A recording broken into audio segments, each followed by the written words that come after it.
Hello guys. तो आज सुबह सुबह हमारे नन्हे मित्रों को दाना पानी देने के बाद हम निकलने वाले थे शहर के लिए। लेकिन जरा इन्हें देखो, जो कि बाबू सोना कर रहे थे, लेकिन इनका बाबू सोना छुड़वा कर हमने लगा दिया इनको काम पर, जिससे ये खुश होकर ऐसा बोल रहे थे कि मेरे साथ अन्याय हुआ है। हमारी धूम को स्टार्ट करने के बाद हम निकल लिए शहर की ओर, लेकिन उससे पहले हमें माल लोड करवाना था, जो कि ये दादाजी के साथ मिलकर हमने माल लोड किया। और जरा इन मोहतरमा को देखो, जो कह रही हो कि मेरे पिछले पैसे कब वापस करेगा। सारा माल लोड करके हम निकल लिए शहर की ओर। देखो जरा ध्यान से, जैसे इनके दादा परदादा की जमीन हो। हम आ जाते हैं फिर शहर में।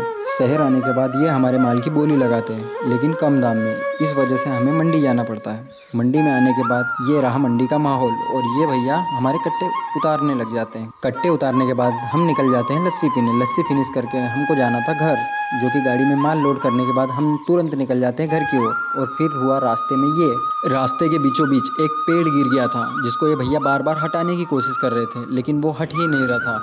लेकिन किस्मत को कुछ और ही मंजूर था। इसी के चक्कर में ये भैया का नुकसान हो गया। और देखो ज़रा किस तरीके से इनकी ट्राली पलटी खा गई। भगवान करे ऐसा किसी के साथ ना हो। तो बाय बाय, टेक केयर, मिलते हैं नेक्स्ट व्लॉग में।